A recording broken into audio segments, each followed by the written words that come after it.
Hello and welcome to the show. I'm Mary Grace. It looks like we lost our guest, and hopefully he will come back on here in just a minute. We have a very interesting interview lined up for you today, and we're just going to wait and see if he gets back in. The link just got cut somehow. We've had some interesting things happening here on the Mary Grace show from a tech perspective. So this doesn't actually surprise me. So we'll see if he can come back. Give me just a second. Okay. Something very strange going on. As I'm waiting for him to see if we can get him back in, hopefully we won't have to restart, but if we do, we will. We have a very interesting discussion with Patrick Byrne. And some of you may recall Patrick Byrne as being front and center after the 2020 election. He was one of the main people who was telling us about some of the things that happened in the background with the voting machines, with the alleged hacking and things like that. And he's also known, very well known, as being the former CEO of Overstock.com. That's who we're having on the show. But as I said, we just lost him. He was with me here before we went live, and somehow he got clicked out again. So I think he was coming from a remote location. And let's see, while we're waiting for him, I think I will go ahead and play the trailer. We are going to be talking to him today about a three-part docuseries called The Enemy Within. And if you don't know the whole story of Russiagate, of what happened during the Trump presidency, the first presidency, of what happened during the 2020 election, I highly recommend that you stick around and watch the trailer and watch the interview, and then after this, go and watch this docuseries. It's amazing. I mean, it's compelling. It's gripping.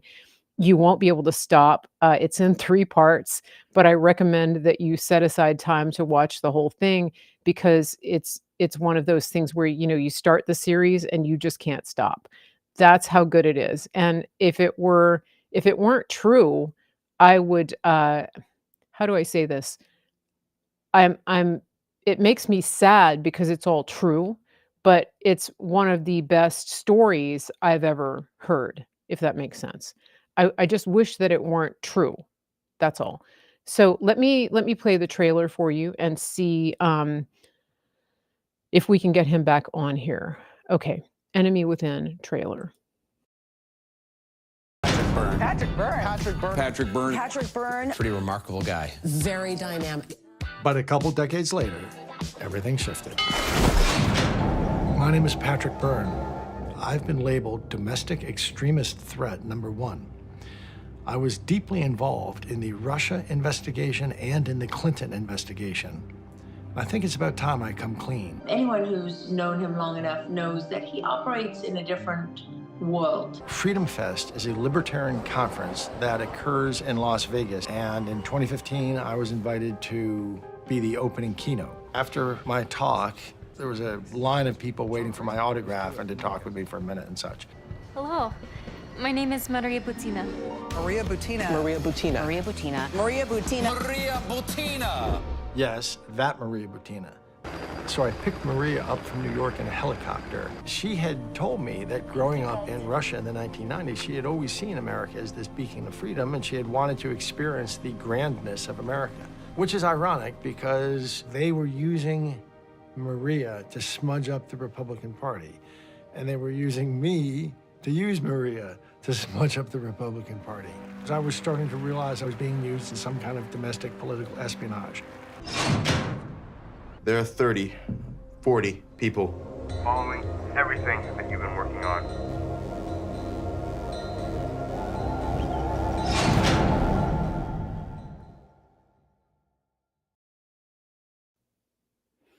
Okay.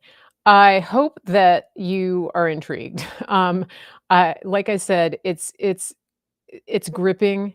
You won't be able to not you won't be able to stop. So just set aside enough time to listen to watch all 3 parts. We're still waiting for Patrick Byrne. He is having some trouble with his computer. And usually when we have these kind of tech issues, it means that we're in the right place. We're over the target and we're set to have a really good interview. So if you don't mind, just stick around for just a few minutes while we wait for him to get back on. Like I said, we had him in the wings, and as soon as I hit live, somehow we lost the connection. But in the meantime, I'll go over some of what we learn in the film. I'm not going to give you any spoilers, but basically, if you recall, during in the very beginning of the 2016 election cycle, as early as 2015, we learned that the deep state made a plan to stop Donald Trump from getting elected. And part of that plan was, well, the plan centered on setting up a narrative of Russia collusion, accusing Donald Trump of being in collusion with the Russians to take over the White House. And that plan was put in place using different methods, but one of those was that one of those involved Patrick Byrne in kind of a roundabout way. And so we're going to learn more about that in the film. We're going to learn about the players involved in that, but even more importantly, one of the things that gets revealed during the film is just the utter depravity of the people in the deep state behind this entire Russia collusion uh, plot, whatever you want to call it. To me, it's one of the most disturbing realizations. It's one of the most disturbing revelations when you understand the extent to which these people would go. And we've seen that on so many levels. But when you watch the film and you see Patrick Byrne's involvement, it definitely confirms, like it sort of ties together things that you may have thought or suspected, but then it all comes kind of full circle. And it's interesting. A lot of you are going to resonate with this film as well because General Flynn appears in the film, and General Flynn has been a guest on the show a number of times. Of course, he's been involved. He was the first casualty in the Russia hoax. And so it's very interesting to have him appear in the film. Overall, it's a like I said, it's a very gripping, compelling, very well done film. It is produced and directed by Sparrow Pictures. If you have heard of Matt and Joy Thayer, they are the ones who created this film. And I got to tell you, it's just super high quality. And I hope that everybody will take advantage of it. I'm going to go ahead and put the link up here. We're still waiting for Patrick to come back, and hopefully it'll work. And if it doesn't, we'll reschedule with him and we'll get him back on. But let me go ahead and put this up now that I've talked up the film so much. This is the link. You can go. It's The Enemy Within. And if you use promo code Mary Grace, you're going to get 10% off. It's not that expensive anyway. I mean, you can download it. I think it's like $5. But go scan the link, go and download it, watch the film. It's just incredible. But don't watch it right now because we're live. Uh, so and let me think. I also have the link in the show description. I'll put it in the show description on all my channels as well, so that you can get the direct link just in case you're not able to scan it.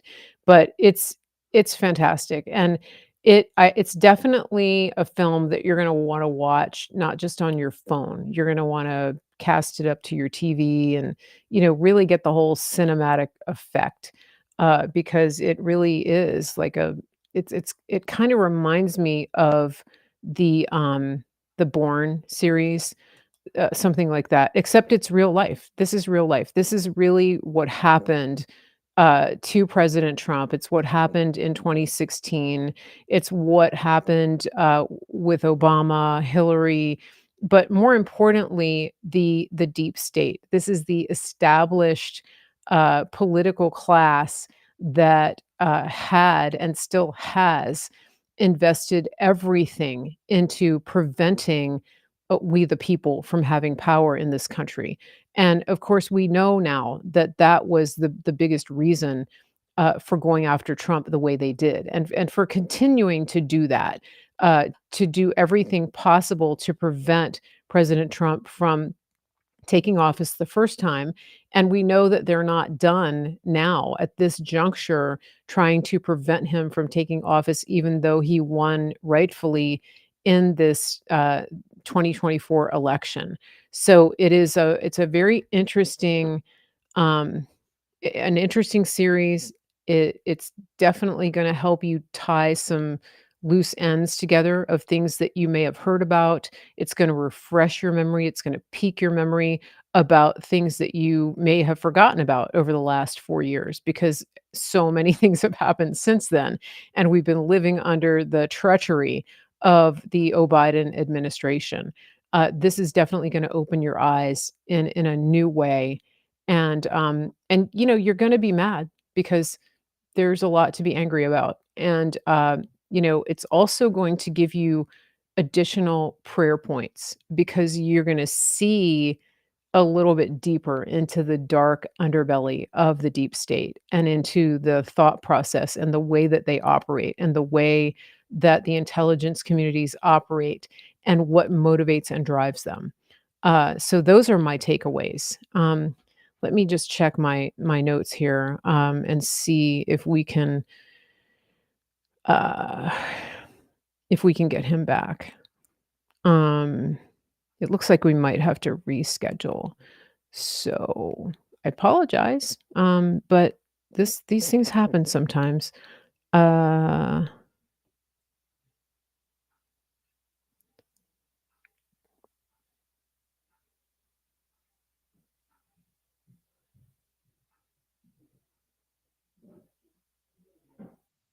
oh, wait a minute. I think he's here. Ah, I think we have him. Okay. Thank you everybody for waiting. Wait, we lost him again. Oh my goodness. So, all right, that was super quick. Um uh, oh, let's try it again. Okay. Sorry, my computer is down. Here we Right go. now, I'm coming through on my phone, but if my computer, if it comes back up, I'll switch You to that. you look great. It's actually great. It's great. So I was filling the time. I gave the trailer and we have the link up so people can download the film. So it's all good. It's fine. Patrick Byrne, welcome. Welcome. You're on the Mary Grace show. And Very great, such an honor. Thank you. Good to yeah, see you. my audience is they're hanging out, they're patient. I think let me see if we're on Rumble. I didn't even check. Um, but like I said, we can definitely get this back up, and you're always welcome. You're welcome on the show anytime, Patrick. We don't Oh, even have to talk about the film. We can just talk. Let me see if we're on Rumble. That and may or may not have worked. if by chance I'm able to get my computer does restart as we're talking, I won't Mhm. fiddle with it, but if it Yeah. restarts, I'll just switch back to the computer seamlessly. Yeah, that sounds good. And it looks like we didn't even come up on Rumble. So you know what? We're just going to go with it. We're on X. We're on Facebook. I think we're on YouTube, and we have a tenuous relationship with them. So depending on what we talk about, we may or may not be on YouTube much longer. But we'll just do the best we can. So welcome everybody. If you're just coming in, just in case you stepped away because it didn't look like anybody but me. I have here with me Patrick Byrne.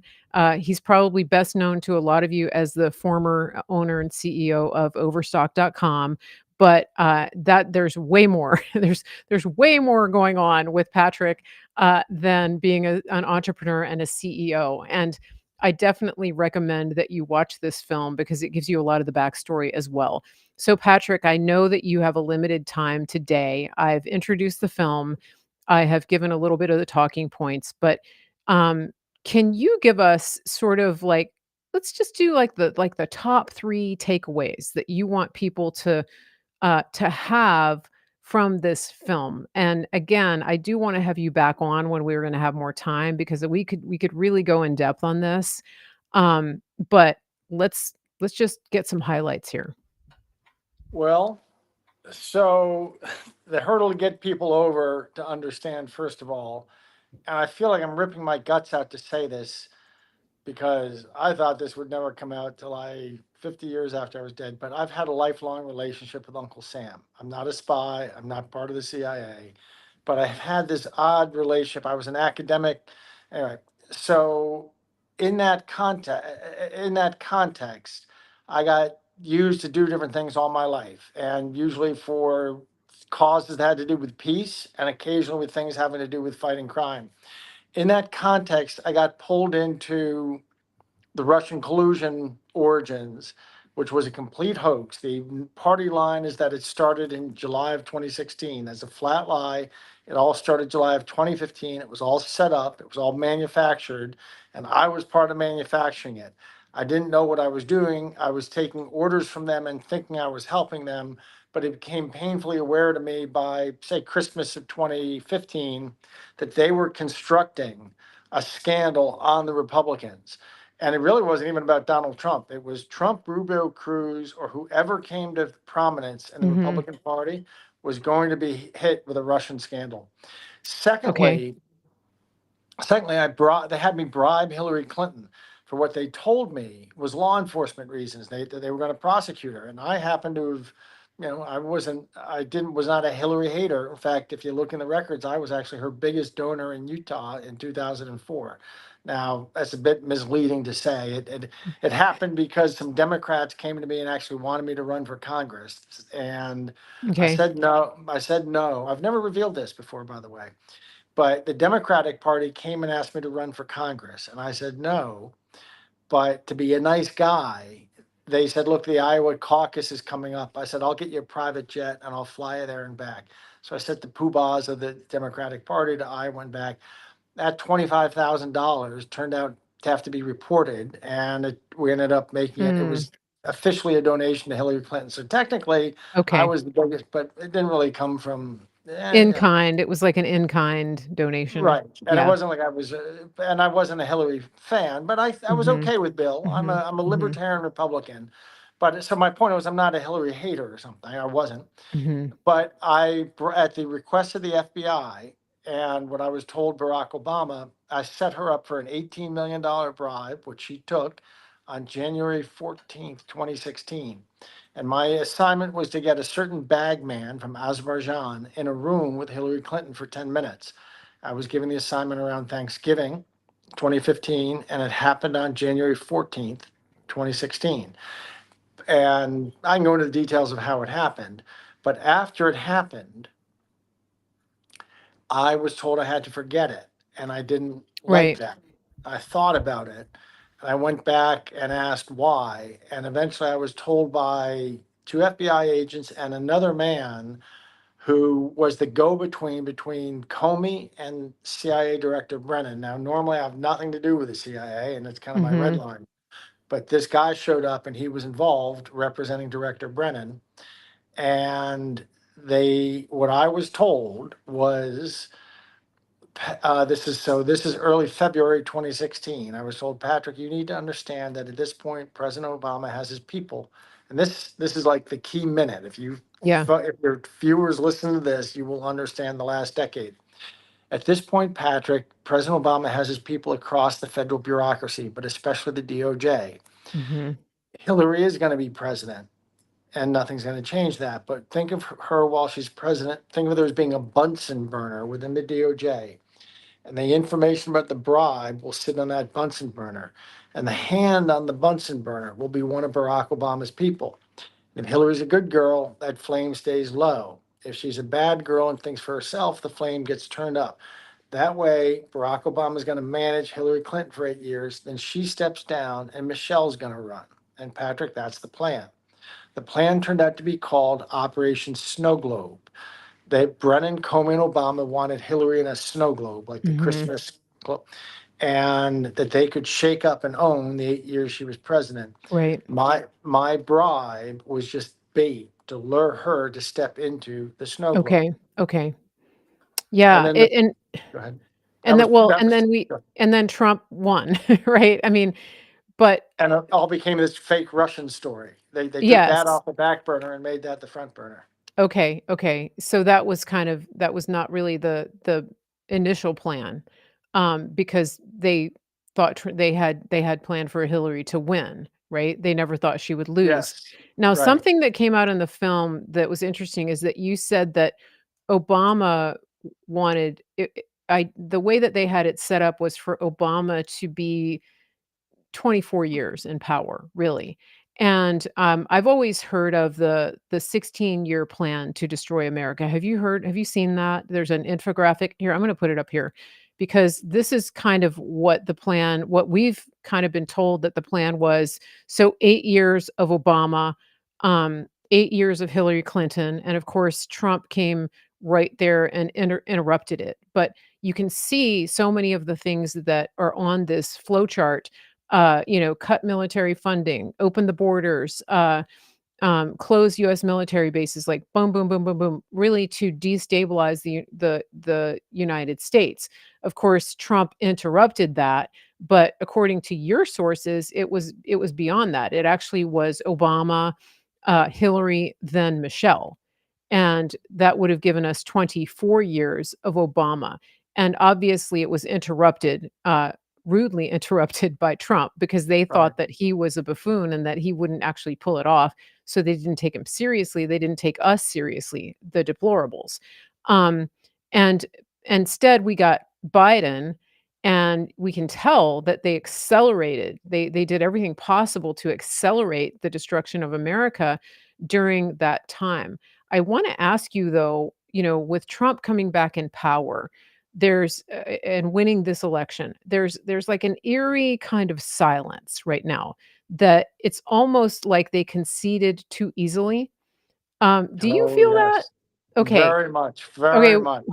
What do you feel happening? What do you anticipate happening in the next, I think it's 61 days before he takes office?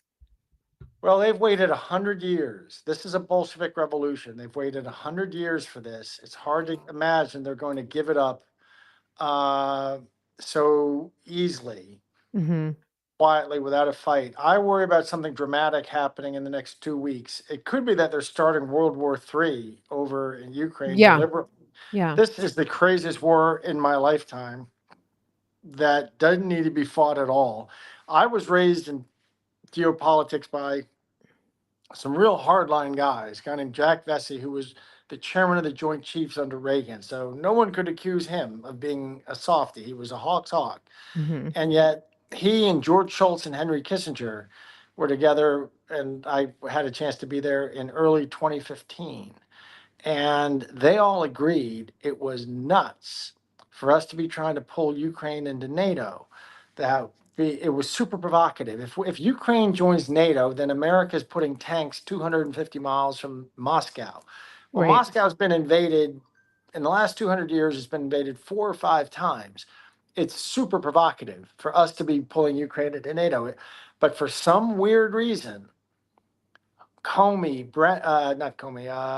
Hillary and Obama and Biden have just been absolutely adamant that we have that we got to start World War III over Ukraine. Whereas these hawks, these total hawks, the greatest hawks of the Reagan generation, they all said we don't have to pull Ukraine into NATO. So it has something to do with something other than national security.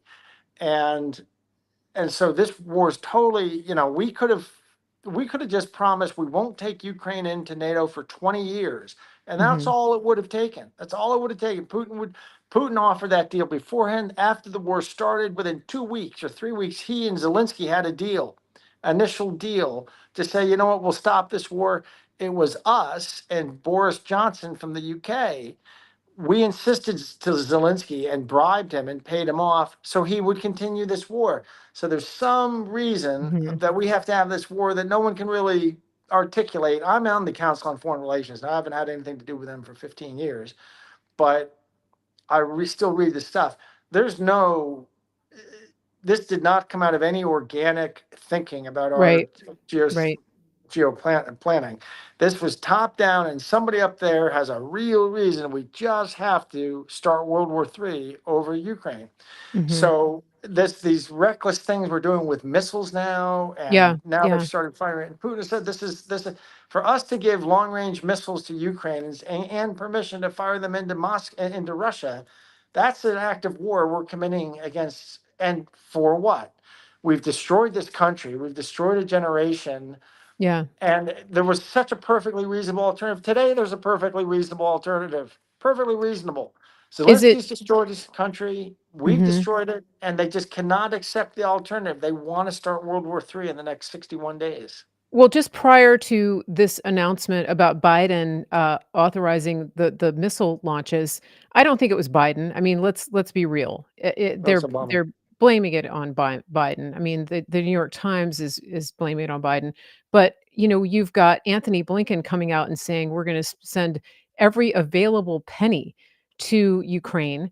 And in the meantime, we have our neighbors just south of where I live in Western North Carolina. We have entire families living in tents out of the destruction of Hurricane Helene, and the FEMA is telling them that they don't even qualify for temporary structures because they're in a floodplain. And I mean, it's insane. These people are, the American people are in there rebuilding and taking care of their neighbors in a way that is completely opposite of what happened like during Katrina. We had 75,000 troops on the ground. We had FEMA trailers everywhere. It's not happening in Western North Carolina. People's kids are getting taken away from them. In the meantime, we've got our Secretary of State standing up and saying every available penny is going to Ukraine. So that's a slap in the face to the Americans. And then a few days later, we have news that we are sending missile attacks into Russia from Ukraine using American military equipment. It's crazy. Now, Deranged. what is It's it? Is deranged.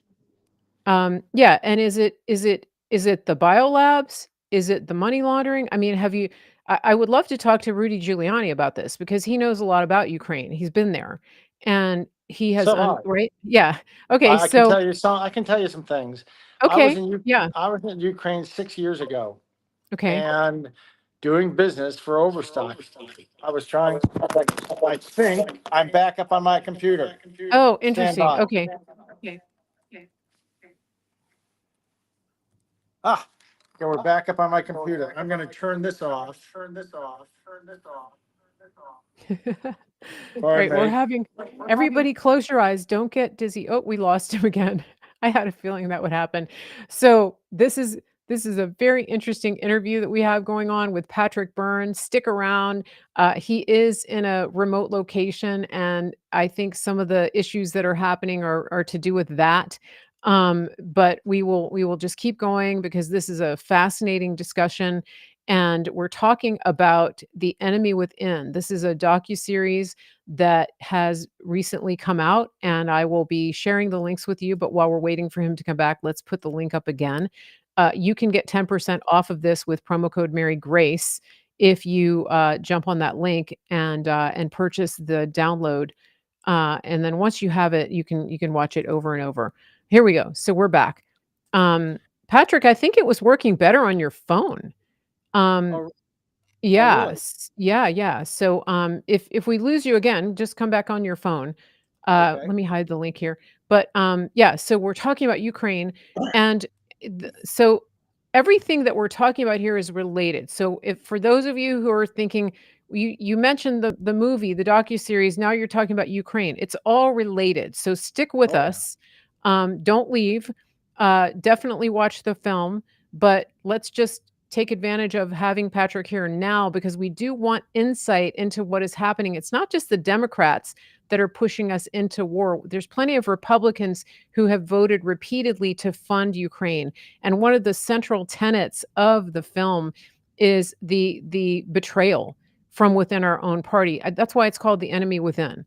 So tell us a little bit again, Patrick, about what you know about Ukraine, there has to be some compelling reason that they're pushing so hard for this. I mean, it could be that they just want to saddle Trump with a world war when he takes over the next administration.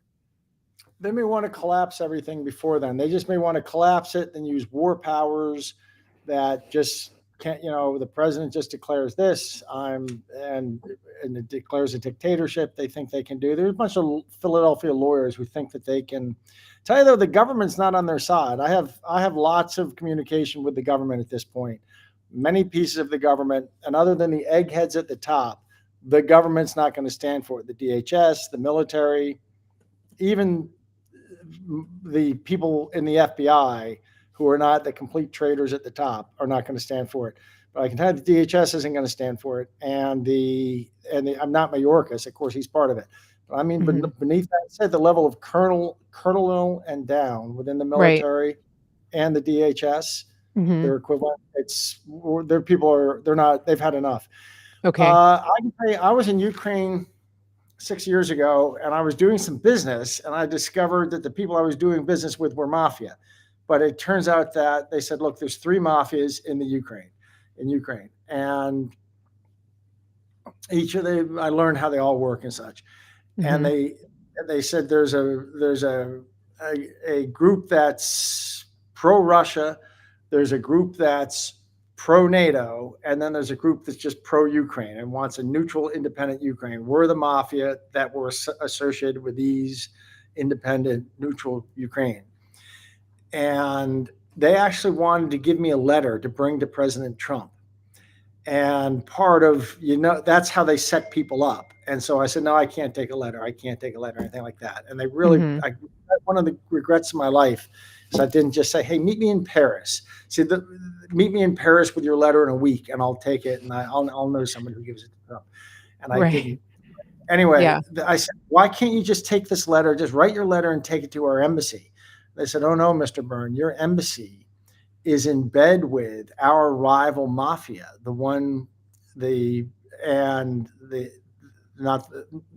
and they're completely corrupt. Last year, your country sent $5 billion to us. $4 billion of it got stolen, and it got stolen out by the mafia that's our competitor, and a whole bunch of it gets shared back with your embassy. And your embassy is a bunch of Obama, Biden holdovers. They're in bed with this mafia. So that's the first thing to know. Our embassy there is a bunch of Obama, Biden holdovers that are in bed with a mafia there.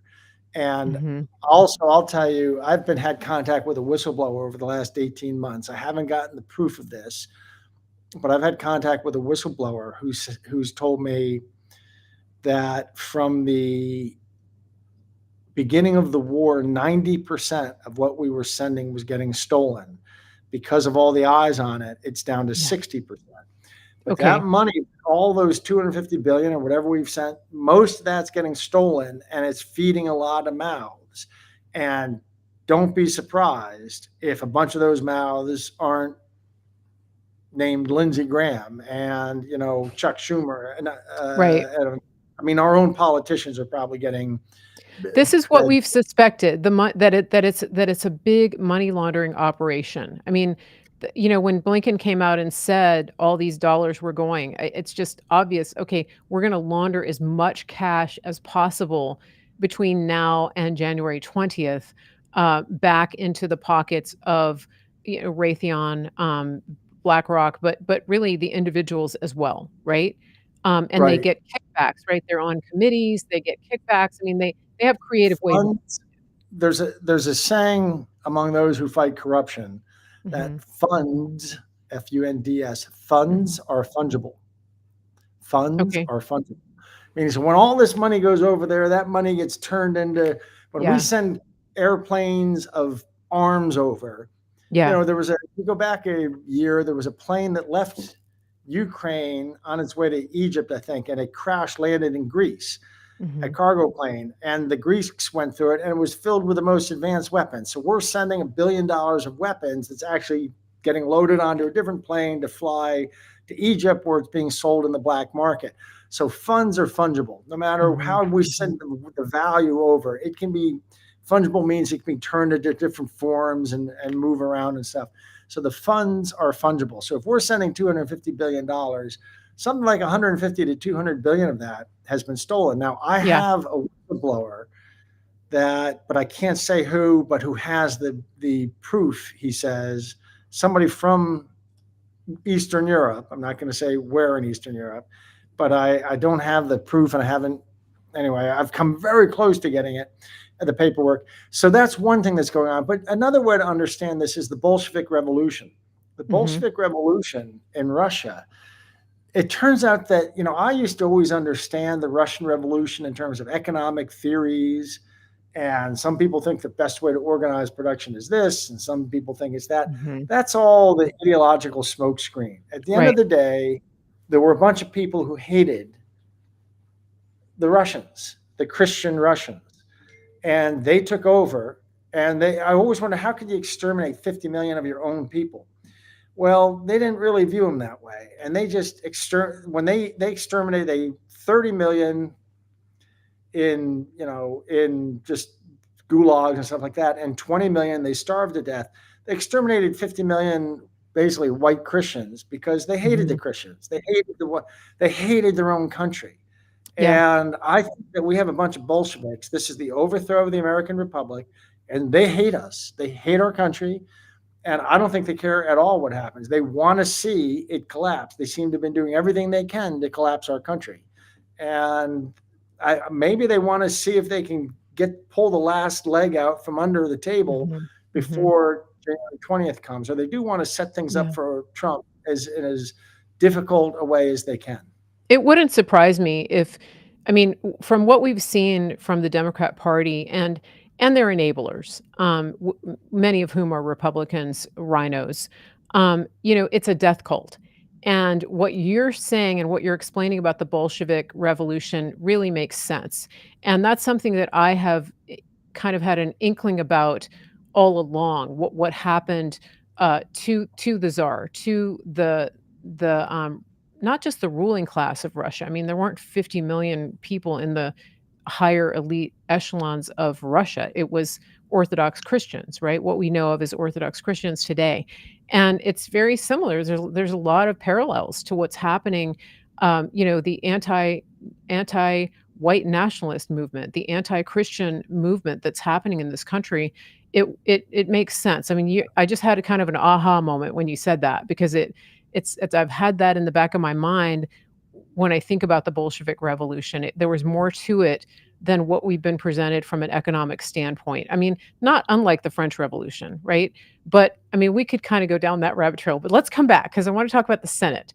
Okay. There's something that happens in the film where it's you're talking about your interactions being brought in to talk to senators, and this was earlier on before any of this happened, but you were brought in and given really free rein to do things, and it was granted by the Senate Judiciary Committee.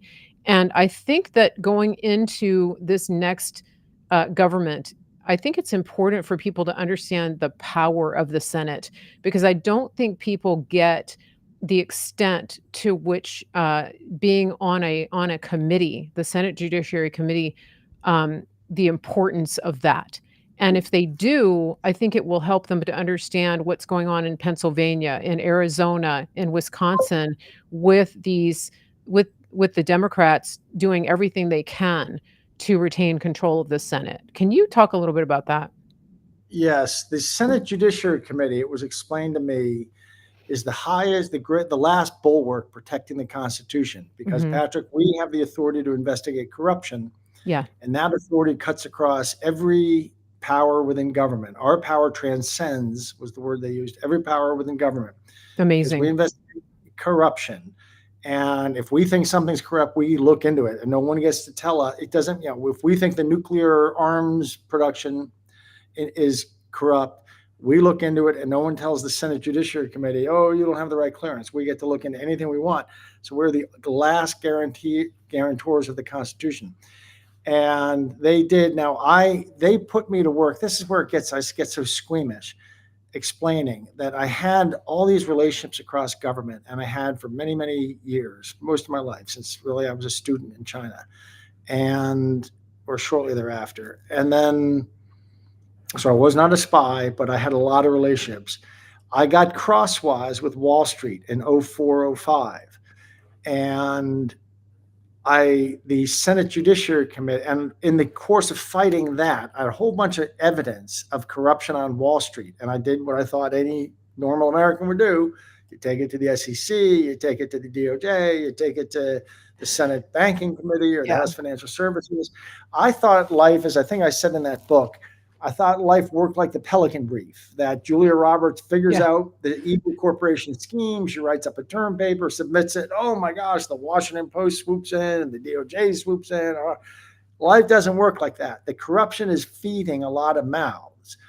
And all those people come out of those shadows and try to destroy you. So that's what really happened. And so the Senate Judiciary Committee kind of tapped me on the shoulder and got to know me.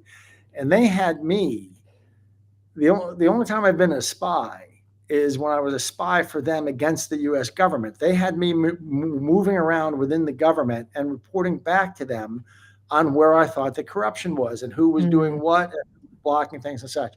And after about a year and a half of that, they called me in. And there was this crazy conversation that's depicted nearly word for word in the movie. And the movie, I didn't make the movie. General Flynn made the movie, but I had written a book that came out 6 months earlier. It's all in that book. And that scene is nearly word for word. And where they said, we think you're right. There's some kind of corrupt force taking over the US government. It's our job to stop it, but we can't stop it. And some days it's like it's a foreign nation. Some days it's and they went on and on. I was finally like, I felt like I'd surfaced after a long swim underwater, because I'd been saying this for a year and a half and everyone had been telling me I was crazy. And finally interrupted. I'll never forget. I interrupted Chairman Specter. I said, I know. This is what I've been saying. How are you even going to stop something like that? And he goes, we're going to stop it because we have you and you're going to stop it. And this is what you're going to do with your life. You're going to, and they told me that we have this transcendent power and we are giving you that. They showed me a letter that basically said, I can't be anything. They said, the letter says something about the Senate, they're concerned about systemic corruption infiltrating the federal institutions of our nation's government. And I think that's word for word. And then the next paragraph said the Senate Judiciary Committee requests Patrick Byrne be shown extraordinary latitude under the laws of the United States in his efforts to disrupt corruption within the government or something like that. And they said, this is not a pardon. You can't go kill anybody. But short of that, this is going to make it really unlikely any federal prosecutor or any prosecutor ever touches you. And they told me this had last been done in World War II. Well, funny, odd. I mean, and they even said, we know that you're different. We get that they'd gotten to know me for about a year, over the course of a year and a half. And they said, we get that you're a different guy. We get that you're a horse of a different color. And I remember this one senator, and everybody laughed. They get that I'm eccentric, but they said, you're going to this year. And the other funny thing was no one asked. No one was saying, would you be willing to do this? They were telling me, this is what you're going to do with your life, Patrick. We need you to do this. So this is what you're going to do. Is you're going to disrupt this. You're going to get to the bottom. We may not be senators when you finish. We may not be alive when you finish, but this is what you're going to do with your life, Patrick. So unbeknownst to now, then I continued. Then they sent me back to continue working with the government and working with different things, fighting crime, helping the National Security Council, and doing all the other things that were part of my life for many years. I've never been married and I have no family. And basically what I did outside my professional career is I had this strange other life. But what I was really doing was looking for that corruption. And around 2010, I started bumping my head on the deep state. And I can't explain in public why or what the circumstances, but I started realizing that there was things happening that were not making sense. In particular, there were opportunities that were not making sense. Opportunities that we were not, and they always tell you, well, you just didn't know all the facts. If you know all the facts, you'd understand why we're doing what we do. Well, about 2010, 2011, I started to have real doubts. Now, Barack Obama promoted me by around 2011 to something called a national, and I hate this word because I don't view what I've done as been an intelligence. I'm not a spook, I'm not a spy, but Mhm. I got called, I visited one day and told, you've been designated by President Obama a national intelligence asset, which means you're going to be our ace in the hole for lots of very difficult situations. Keep yourself in shape and blah, blah, blah. So, and again, nothing has to do with spying or so on and so forth. Mhm. Well, in 2015 is when these orders got really crazy, where I got ordered to bribe Hillary Clinton, and then it turned out to be so they could blackmail her. And Mhm. I got instructed, this wonderful young woman, Maria Butina, showed up in Yeah. America. They knew about her the day she landed from me. She came and introduced herself to me the day she landed. And Mhm. I was 5 minutes into the conversation. I was writing my report for Washington in my head. So there was, Mhm. I was, as I say in the movie, I was about 60% optimistic this could lead to something good. 30% worried because she was talking about living in DC with her boyfriend, a Republican big shot, and sort of getting to know different Democrats and Republicans in town. And 10% I wanted to see, I had my suspicions and I wanted to see what happened. And so I did what she wanted. I could have opened doors for her into the foreign policy world, but I didn't. I let the FBI know this Russian Mhm. gal is up, and she's worth getting to know. She's worth keep she, but she's kind of swanking around Washington as her plan with our Mhm. politicians. That's normally the type of thing Uncle Sam would have a very strong opinion about, I assure you. But instead, basically, the orders became let it happen. In fact, there were on occasion I greased skids for her at the Mhm. direction of my bosses, including, for example, that I give in the movie, is Chris Christie reached out to see me. I'm known in political circles, and he wanted to meet me, and he was running for president. And I was told, bring Maria Butina and have her come into the end of the meeting. And that will, when she reports in Washington, it will make your stock go up. I mean, in Moscow, it will make your stock go up. So I went and met Chris Christie for an hour. And the last 5 minutes, I brought Maria in and they had a nice conversation. They used that to get a warrant on Chris Christie. That's what they were doing this whole time. She was moving around Washington. They were using it to legally get warrants on all these people. Mm. And they were And using that's it what to, they tried to set up Trump initially, or Don Jr., right? To get a they tried to yeah, set him up, right, with a one-on-one kinda thing. right. They tried. Interesting. She at one point told me she was going to be meeting him privately, Don Yeah. Jr. It was all being worked out. And I Mhm. reported this. Now, it never happened. Just to be clear, it never happened, although they both did later attend a dinner, a small dinner of 15 or Mhm. 20 people. But there was a point where there was she told me some big shots were setting up a meeting that she would be one on one with Don Jr. for an hour. And they were talking politics and that she was going to have a back door into the Trump administration. Well, there's no way the FBI would normally let that happen. But they told me, let it happen. I thought I was going to get orders to whisk her. So we had an affair, and which she's a lovely gal. I love spending time with her. But I did it in part. It was a very nice way for me to keep tabs on her. If every 2 months she would sneak away from her boyfriend and meet me somewhere, and we'd spend a Mhm. weekend, it was a very useful way for me to keep tabs on what was going on. I thought that they were going to tell me, pull her away to the Bahamas for the weekend, do something to get her. No, they said, let her do it. Well, that meeting never happened, but that's it was in the course of these things, I started realizing they're deliberately using this girl to smudge up the Republican Party. That's what Right. they're doing. I Yeah. knew by Yeah. just 2015 they were manufacturing a scandal. And I started calling it in my mind a Can-O Russia scandal, that there was going to be a Can-O Russia scandal on a shelf. Mhm. And someday they were going to take it, they're going to Right. shake it up and spray it all over the Right. Republican Party. So they were Totally wrong. setting the stage, just in case Hillary didn't win. I mean, that was, well, it was Right. like their insurance policy. That's what they called it. That's what the FBI agents, that's what Comey That's called it, what right? Strzok called his girlfriend. Yeah, Strzok, They did, yeah. they did. Oh, we lost him again. Oh, he's back. let's see. Now it's dark. Let's see if we can get him back. We're in the middle of this interesting discussion, and we'll see if he comes back. This is Pat. We're waiting for Patrick Byrne, and we'll see what happens. Let's see. Patrick, if you can hear me, we don't have you on camera. And I don't think we have any audio either, but you may be able to hear me. We will see. Okay, we'll wait until his image comes back.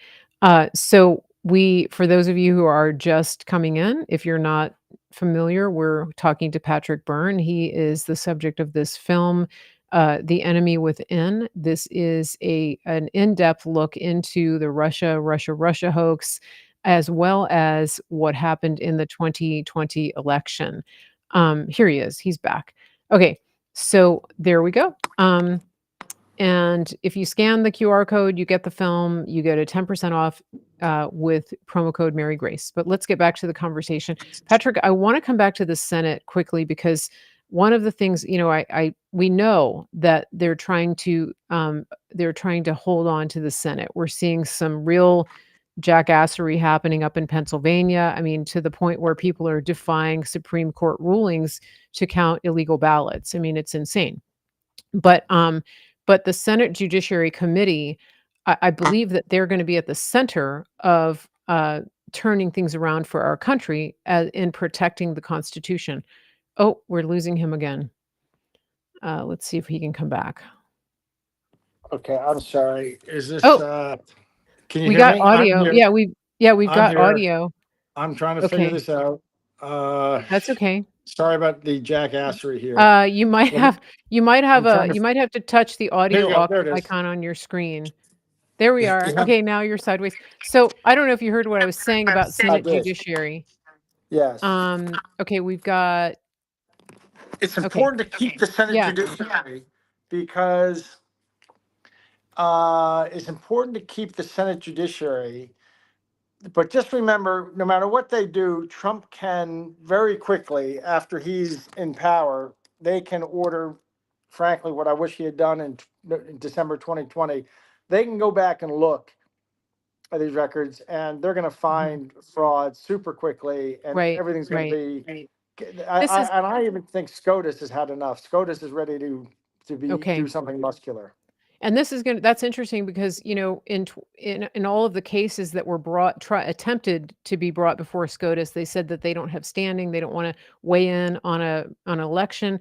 But my question is this, and I realize you may not be able to answer this, but do you have contact now with members of the Senate Judiciary Committee? Are you going to have any involvement going forward as a truth teller, as a so-called, I guess, kind of a whistleblower in a way? How is that relationship still there? No, but it's funny. I wish they had included this in the movie.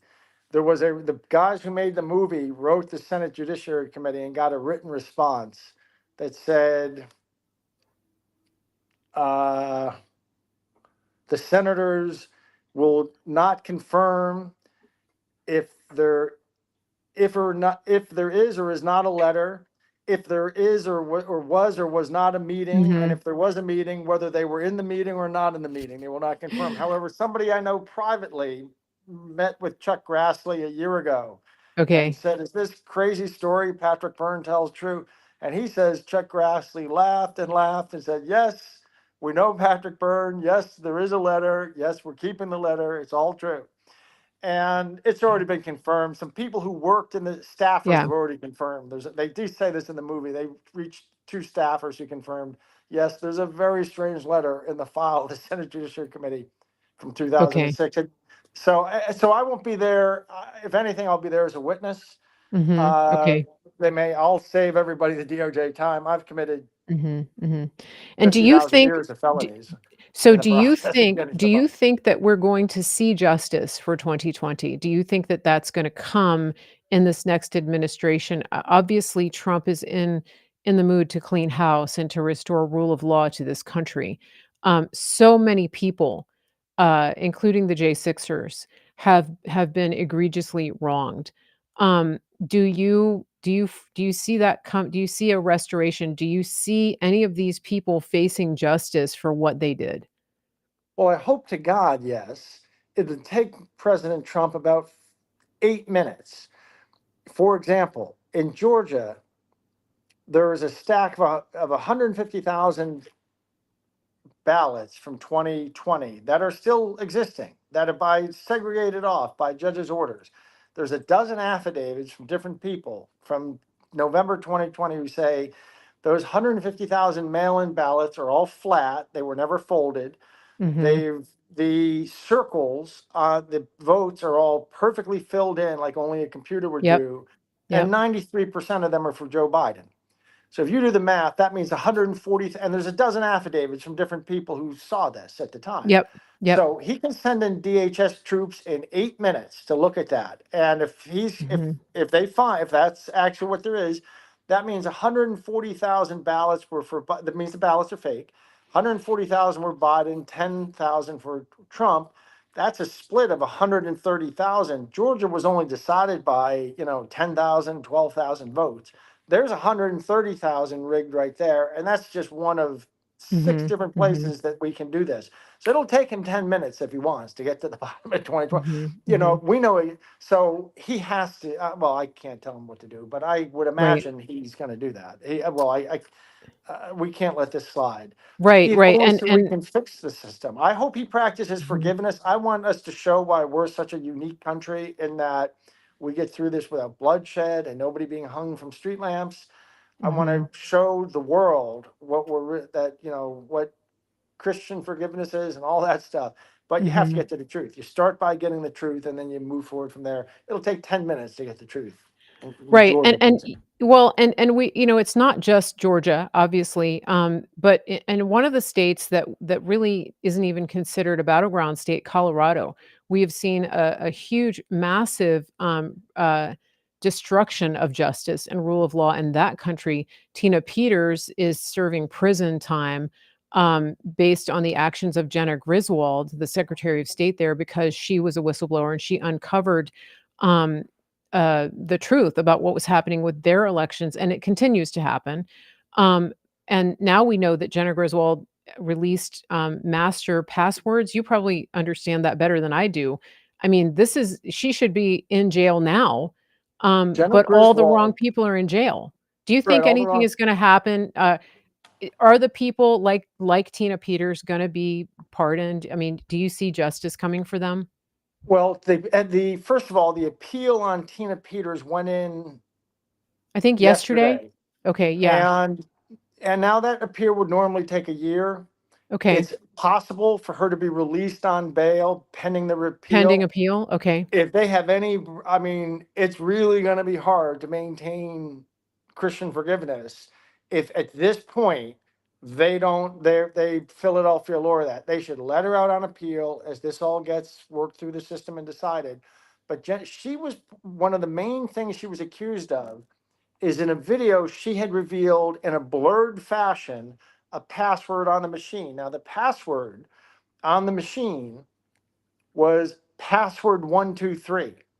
And she was trying to reveal, and I'm going to put a foot asterisk on that, but password 123. And she was trying to reveal that the passwords on these systems are just set, factory set, and no one ever changed them. And they're simple little passwords like password 123. Yeah. Yeah. Well, just so you know, so I don't get arrested. Not that they need that to arrest me, but it isn't. Yeah. It isn't password 123. It's something similar and similarly simple. But she did that, and that's part of the reason that this horrifies. You did this for Mesa County. This is compromised national security. Jenna Griswold turns out to have put online the passwords for 63 out of 64 counties in Colorado, and the passwords are things like, okay, I'm just going to say it. The password's like the date of the election, Yeah. like November 5th, 2020, or Yeah. November 5th, 2024. That's the password. Mhm. And that's true all over the country. So she released, I'm just saying what Jenna Griswold has revealed in her breach Yeah. of security, not only for 63 out of 64 counties, but really wherever those machines are used across the country. The password was the date of the election. And she, why is she walking around? It's 1,000 times worse. So if the people involved in railroading Tina Tina Peters Peters. have any sense, they should be falling over themselves Hmm. right now to Yeah. let her out, Yeah. because my forgiveness muscle is pretty tired. And if at this point we still Yeah. have to worry about their doubling down, Yeah. Jenna that's Griswold is not going to go to bat for any of those people. She is not going to cover for them. She's going to throw them to the wolves. And speaking of forgiveness, I think a lot of people, the chat's going crazy. They're like, I am not forgiving. But here's the thing: the forgiveness is for us, but the accountability and the consequences are for the perpetrators. We can do both. We can see them brought to justice, because these actions must have consequences to prevent this ever happening in our country again. For our own personal sanity's sake, Jesus does say to forgive, not so that the people can get off scot free, but so that we don't have tormented souls in carrying the resentment and the anger toward these people for what they did. It only hurts us.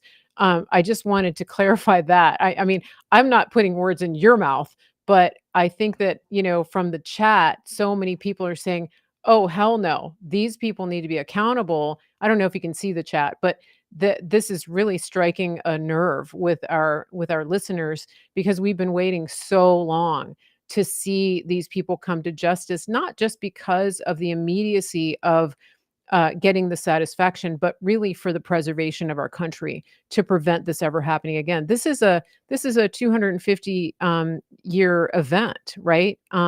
This is a revolution unlike anything since 1776. I think. Oh yeah, it is. Just remember Nelson Mandela. He got out of prison after 27 years, and he knew that if he had tried to try everybody who'd been involved in apartheid, it would have started a civil war. What are you going to do? Hang 100,000 people?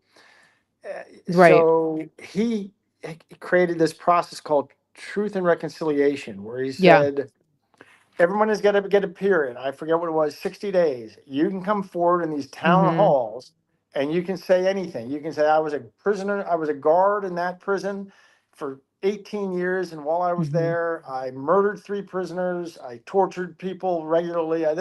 Whatever you said, you were forgiven for.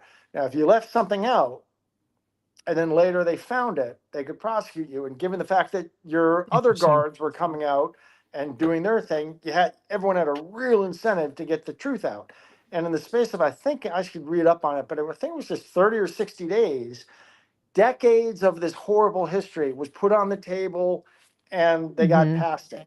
That there's he deserved the Nobel Prize for that. Hmm. And we have to practice. We have to at least give that a chance. Now, if the people don't come forward, I got in trouble for saying a month ago, these guys are going to be looking at blow torches and piano wire. And I don't mean that literally. I mean that Right. Right. I know I'm not, but Right. I suspect if I have one role, when this is all over, I want to get home and I want to be with my mules and my cats. But if I do anything for the President Trump, it would be, I'd like to be part of Okay. managing that process. Hmm. And Right. I think he's started the ball rolling on that in terms of the border. I think that this time period right now, um, between now and inauguration, people who are in this country illegally are taking the opportunity to leave so that they don't get into the judicial system, because he's making it very clear that come January 20th, the time is up. And so, that I know that Trump he always gives people the opportunity to do the right thing. And I think that's what you're saying, is that, there's possibly that opportunity, and we would like to see that. However, I know that everybody that I know, all of my listeners, I mean, close to 100,000 that follow me, almost every single person, they want the truth. They want transparency. Nobody gets a chance to come clean in private. if there is a Truth and Reconciliation, we want to see the Peter Strzoks and the Lisa Pages and the Jim Comeys and the John Brennans. We want to see it publicly because the people need accountability and they need to see um, uh, closure. We need closure to know that our country is being restored and that the people who did these things are going to be held accountable and that they're going to that the truth part of Truth and Reconciliation is that they're going to have to speak the truth to all of us, not just in behind closed doors. And then go on with their lives. Go on with their lives. Go back to being college professors. If you let everybody know, let everyone know, whatever the truth is, that you were making the students take these clot shots while you were getting saline. Let everybody know that you knew all about this. And let everybody, can I tell you the biggest secret? I've been told this is the biggest secret in the US government, and they're trying to figure out how to manage this when this gets out. Yeah. Yeah. Okay, this is only going to make sense when you really see the movie. But do you remember, and this is kind of hard to talk to a woman about, but what did I do in the movie after I realized what I was in the middle of? You set up your handlers, and I don't want to spill the beans on this, but you I'll say it. you created an egregious situation that you set a trap for them to see how they would respond. And Yes. the non-response told you everything you needed to know about who was behind this and the character or lack of character of the people that were handling you. And I don't mind spilling the beans because this is waited long enough. Yep. You ready? Tell us. Yeah. What I reported to my handlers once they came back and told me to re-seduce Maria and get back inside her head.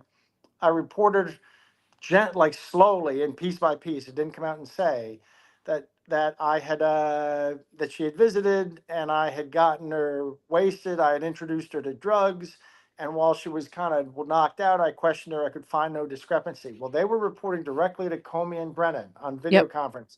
And They- Obama. Well, at the personal request of Obama, but directly on video conference, Brennan and Comey were just fine with that. So then I let them know in the next meeting that after I drugged her and questioned her, could find no discrepancies, I had sex with her. Well, the word for that is Rape. what? Rape. Rape. So I now I didn't come out and just say it directly because these Mhm. agents might have blown my head off, but I put all the indications and clues in there. So I knew as soon as I left the room, they'd be comparing notes and they'd realize that I was saying I had drugged and raped this girl. Next time I saw them, they hated me, but they didn't say a word about it, which told me what? The higher ups let it Say, slide. listen, I imagine that conversation says, well, we don't give a damn what Byrne did to Maria Butina. We got this Russian hoax to set up. You don't say nothing. You don't ask him a question about it. You don't say nothing. So then I waited another month or so and I proposed murdering Maria. Now, I knew there was no way Uncle Sam was going to let this slide. Now, of course, nobody knew that I have a letter in a safe back in Washington that says I can't be prosecuted. And obviously, I wouldn't do those things, but reporting those up my chain of command to see what they do, I don't know. That went all the way to the top, and Barack Obama signed a presidential finding. And they don't say this in the movie who did it, but I'm telling the world it was Barack Obama signed a presidential finding to tell 3 federal agents to ignore the belief that I had drugged and raped and might kill a girl so that we could continue setting up this fake Russian scandal and doing things like bribing Hillary Clinton so she could be blackmailed. That happened the same month that Trump got in so much trouble for a little bit of locker room talk between guys. Not that that's nice, but it's not. I've been around. I used to be a philosophy grad student. I've been around. A lot of them are female, and sometimes I'd be out to dinner with 4 or 5 women, and they kind of forget that a guy's there. They start talking like women sometimes do. And Mary Grace, I learned, it may surprise you to know, but I learned that not all women are saints either on such matters. Yeah. So but the same month Trump got vilified for that, Barack Obama signed off on the rape and murder, aggravated rape and possible murder of a girl he knew was innocent so that we could conduct this political espionage. It doesn't Sure. surprise me. Yeah. That's Well, somebody was I've been asking. I've been told that's the biggest secret in government, that there's like Mm, a not a focus group, but some special committee trying to figure out how to handle that and spin that. Well, the beautiful thing is you mhm. can't spin rape and murder. There's a presidential in the National Archives. There's a presidential signature on a presidential Wow. finding saying ignore rape and murder. Fuck you, It's Barack. Pardon me. Well, it doesn't surprise me going back to what we were saying about the Bolsheviks. And somebody in the chat said, how could um, Obama and Hillary and the people in those higher echelons, how could they want all of us dead, right? How could they want that many people dead? It's power. It's a thirst for power. They don't actually see us as human. When you look at the pro-abortion agenda, that becomes obvious that there's a dehumanizing aspect to the way that they view the rest of us. I mean, the New World Order wants a massive depopulation. They want just enough people to serve as chattel to meet their needs. That's it. That's all they want. They don't see us as human, and they don't value life in the way that we do, because they don't have a Judeo-Christian worldview, even though they You know, pretend to. yeah, there's such phonies, such phonies. But I mean, I've known so many sanctimonious academics who hold themselves out as Mhm. these and that, like guys like Obama. They're the worst people. They, I think, I used to always look for that kind of an explanation. Was it for money? Is it for power? This and that. And I've been around the Christian community in the last 4 years. In a way, I was raised Catholic and then sort of walked away from all that. Mhm. And I have to say, there's something that the Christian community says that makes sense. That really, there are just some people who are demonic. Like you can Yeah. look for the explanation in terms of, well, they think this and that, and they're going to get this position or they're going to make this much money. At the end of the day, they're just Well, demons. Jesus explained it, when he was talking to the Pharisees, the religious leaders of his day, which is very much in line.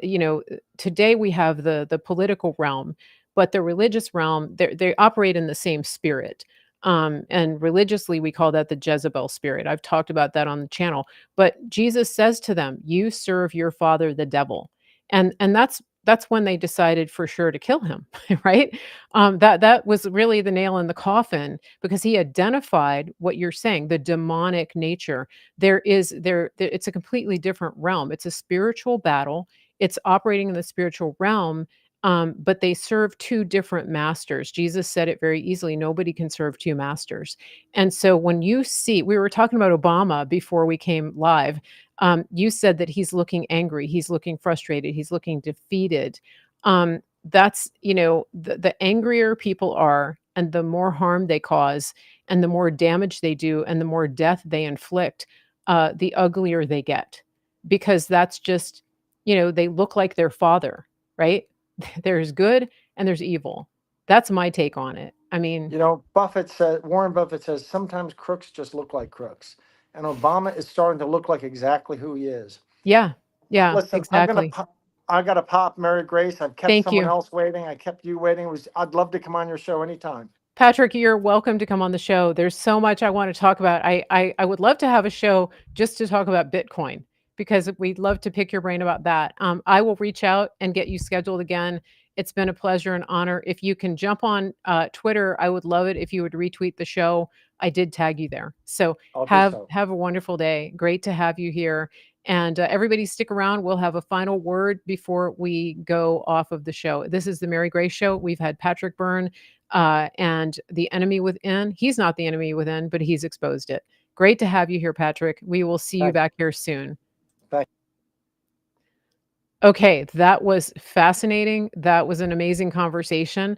I'm going to put the link up here for the film. If you are not intrigued at this point, I don't know what to tell you. The Enemy Within. This is the film that we're talking about. This is a 3-part docuseries that is narrated. It's a dramatization, a narration featuring General Flynn, Patrick Byrne, other people that you will recognize. I highly recommend that you watch this.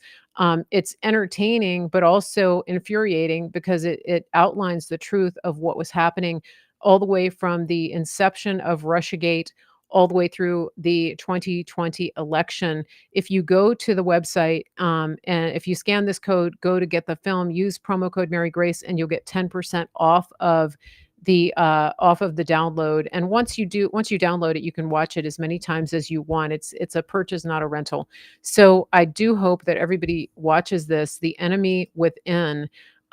Just an amazing film. I mean, I started watching and I couldn't I couldn't stop. I mean, it's just, you get drawn in and you think, okay, I'm going to watch the first episode, and then it's so well done. And I really want to give a shout out to Matt and Joy Thayer of Sparrow Pictures, because they just did such an amazing job of creating and directing and producing this film. It's just so well done. The artistic elements of the film, it's great. I mean, this is the level that we want to see Hollywood go back to. Except this is not fiction. It's real. Yeah, and I'm looking at the comments here. It's really fantastic. For some reason it didn't get up on Rumble, so we will upload it to Rumble. But if you could, as always, share this out. Get this to as many people as you can, because there are people who still don't know. They've heard about Russiagate. They've heard about the Russia hoax. They may have some inkling of what happened, but remember, a lot of people have just come out of the fake news industrial complex, and they're just waking up to the truth, and they really don't know about any of this. They still think that Trump shouldn't do mean tweets. And so this is important. This is a very important piece of history. It's history. And Patrick is fascinating. We will definitely have him back on the show. He has a sincere desire for the truth to get out. Now, you may not all agree with him with what he's saying about truth and reconciliation. It's an interesting concept. And as a Christian, this is something that I struggle with. I think we all do, which is, how much forgiveness do you really want from me, Lord? What's the limit? Like, how little can I get away with here? Because I'm really angry with what they did to our country. I think I'm not the only one asking that question, but it's an important thing to ask. It's an important consideration. And I think that it is something to think about, something to pray about. Let me jump over to a couple of other things here. As always, if you missed seeing this live, it's maybe because you didn't get the email. And I sent out a bunch of emails because I messed up the title, so I had to send them over and over. But this show started at 2:00. If you go to my website, marygracemedia.com, you can get on my mailing list. And that's the best way to get notified of when we have shows coming out, marygracemedia.com. You can also go there and check out our affiliate partners. We have some amazing America First companies that we partner with. And when you go and make purchases from those companies, you get, you're supporting America First companies, but you're also supporting the Mary Grace Show. And that's important because the purchases that you make help us get commissions here, and it helps us to keep the show going. And so we do appreciate every time you purchase from one of those companies. We have a few companies I want to highlight today. Then we're going to end with a couple of our great commercials that we run. But I want to talk to you about some of the companies we partner with. We haven't talked about MyPillow in a while. When you go to mypillow.com, you're going to get amazing specials there. You use promo code Mary Grace, and you'll get all the best prices when you put that promo code in. And we'll show their commercial. Our other great sponsor that we have is griddownchowdown.com. Those guys are doing incredible stuff. They're working with farmers out in Oklahoma, and they are bringing you grass-fed, American-grown, American-processed beef, and they're putting it in freeze-dried form. So you're going to get a pack like this, and this is a pound of ground beef, and you can just, it's like It's all freeze dried. You can reconstitute it with water, and it looks just like you opened a package of fresh ground beef. You can do whatever you want with it: spaghetti sauce, tacos, hamburgers, meatballs, whatever it is you want. It's all right here in this pack. So it's incredibly convenient, good for prepping, good for just convenience. And you can do a subscription there as well. But you are helping American farmers. When you do that, you're helping preserve American farmland. That's why they're one of my favorite partners that we have here on the show. We also have our friends at Synapse, official Synapse. This is the Synapse Center for Health and Healing. This is our functional medicine partner. A lot of you are taking more interest in your health especially now that we're making America healthy again. I recommend that you go and you partner with them and get started on getting to the root cause and developing a better foundation or solving some problems that have been going on for however long for you. But that's it for now. And I want to check the comments one more time before we go.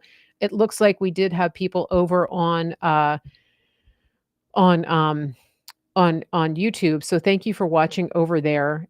This has been an incredibly good show. I'm very happy about how it went in spite of all the technical issues. So please, if you come back for the replay, just know that we had some technical issues in the beginning, and we just rolled with it, did the best we could, and then finally Patrick was able to get on. And it is what it is. We're the media now, and we're doing the best we can. And sometimes we have technical issues, and we don't have an army of producers to troubleshoot, and we do the best we can. That's it. Remember to come back, bookmark my shows, Mary Grace, The Mary Grace Show, marygracemedia.com, and we will have some more great shows coming to you. We have some really good content lined up for the weekend. So bookmark it. We have a show at 10 o'clock Saturday morning. It's our live Q&A with Dr. Troy Sproul. And then we also have one of your favorites coming on Sunday at 1 p.m. Eastern. I hope everybody has a great day, a great afternoon, and we will see you back here soon. Thank you again for all of your participation and for taking part with us today. We will see you soon.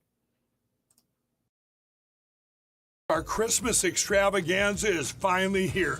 Get this season's flannel sheets for as low as $59.98. They won't last long, so get them while you can.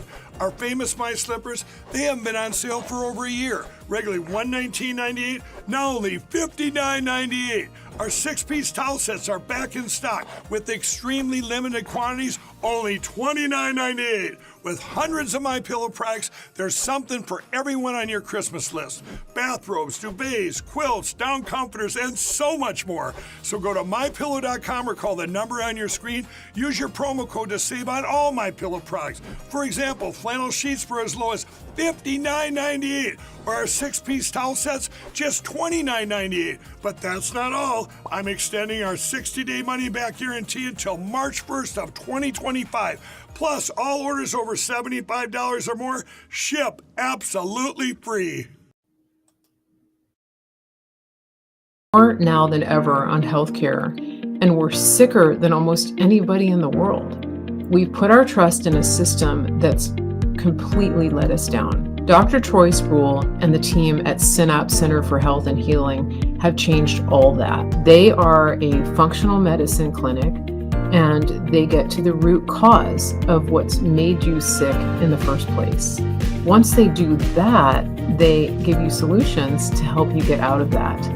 This is the way that medicine was meant to be practiced, and this is what they're doing. They're changing the entire system from the inside out, one person at a time, and you could be one of those people. And so when you're working with the team at Synapse, they're giving you solutions and not just prescriptions. That's a game changer for me. When you set up a free discovery call with Synapse, you're starting on a journey of healing. You're starting on a journey of getting answers. And that's why I've partnered with them, because I want you to be healthy. I want your family to be healthy. I want you to have all of the resources that you need to steward the body and the health that God's given you. Go to officialsynapse.com and tell them Mary Grace sent you. That's Official Synapse, SYNAPSE.com. This is my brother, and I'm Nace, and we're at the Grid Down Chowdown, and this is Larry, who is a local rancher that we've partnered with. Now, Larry, you've been ranching for over 4 generations, is that correct? That's correct. I'm 3rd generation, my son's 4th generation, and I've got some grandkids that are 5th generation. Man, that's We've awesome. been here for quite a while, yeah. All right, now, Larry, your cattle is grass-fed, grass-finished, and pasture-raised, just like God intended them to be. Yes, because I want to know what's in that animal, Right. what it's been fed, and so the only way to do that is for us to keep it all natural, just like God has done it for years and years and years, thousands of years. How has partnering up with us helped you and your ranch? Well, it's allowed us to develop a market that we didn't have before, one that can get directly to the consumer, and that's great. And just remember, more importantly, with every package that you buy, we put a salvation track in there. So from the bottom of our hearts, we thank you for allowing us to do what we believe that God has us here to do. And just remember, God loves you. He really does. Amen. Go to griddownchowdown.com and use promo code Mary Grace.